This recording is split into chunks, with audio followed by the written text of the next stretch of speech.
Hello and welcome back to Nancy's Spoonful of Goodness. It's the season, y'all, and in this home, that means Chex Mix time for us. Lots of people make a bunch of cookies for the holidays, but honestly, I'm really not the best baker, so I try to stay away from the cookies, and instead, my friends and family gets Chex Mix, and they do love them. It is a different twist, so it adds variety to what they get. They get lots of cookies from other people. Having said that, let us start. I do have the recipe down below, so you can follow that. And this whole batch, usually you make one batch, you make 2 batch or 3 batches. It's better if you fire up that oven. And this is such a slow process. It takes about a whole hour, and it's a low 200 degrees cooking heat. So it actually is beneficial to have a large batch. So the recipe is for 1 batch, but you could triple it, double it, however you want. 1 batch requires a stick of butter melted. I've already done that here. You have Worcester sauce, about 3/4 of a cup. You have soy sauce. I usually get the low sodium because a lot of these things are already pre-seasoned. And you only use 1/4 of a cup for that.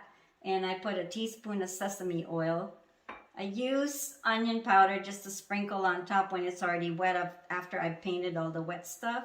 If you have recipients of this nice giveaway that like spicy, you could add chili powder, or if you like spicy yourself.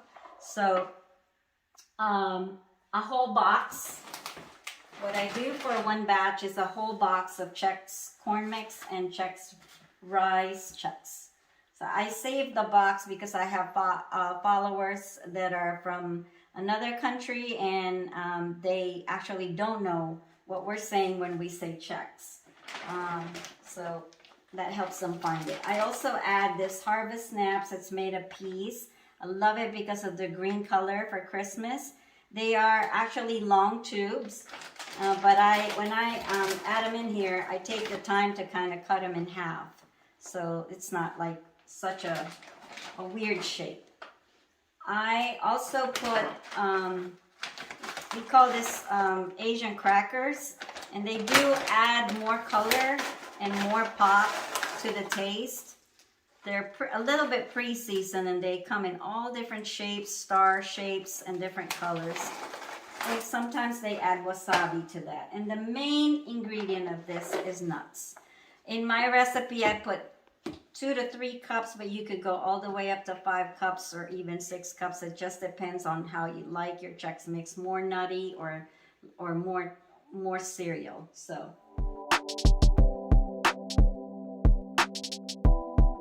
in the interest of time, I've pre-made my seasoning. So you could use your hands in mixing this.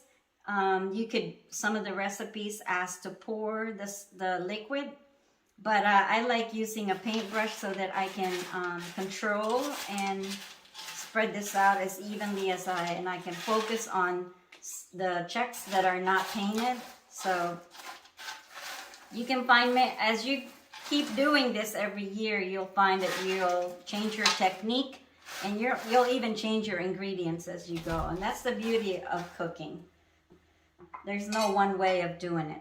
You have to choose like a high lip container for doing this. Sometimes I use cookie sheets. You come over here, I have already pre-made cookie sheets, and sometimes I only have 1 roasting pan, so I use some of them in a cookie sheet. But when you do that, you have to be careful not to spill over when you're already in the oven. You're already in the oven and you're stirring. You have to stir this every 15 minutes. Lots of those little Chex Mix that fall in your oven, they're tough to get out.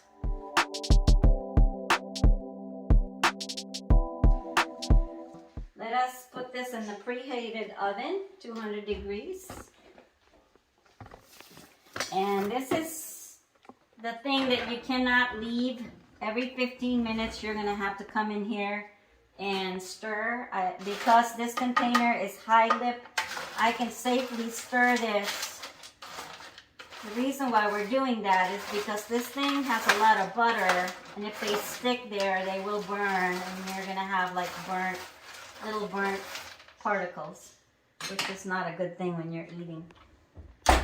And that's it. I have my done Chex Mix. This have aired and cooled down for 2 hours. You need at least 2 hours for it to cool down before you start packing them.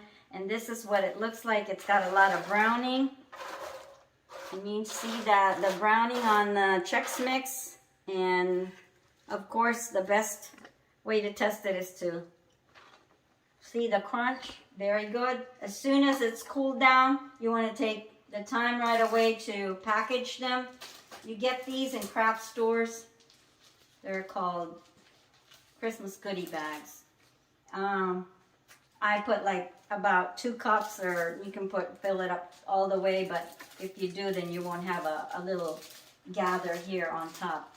You want to have a gather and just put like a bow on it. Everybody loves getting these. We live beside a post office. We live very close to a fire department, and all the service people, our trash man and our mailman gets them. So it's a nice gesture. And that's it. That's our Chex Mix. If you have questions or comments about this recipe, drop me a line below. And if you want to see more videos like this in the future, please like and subscribe.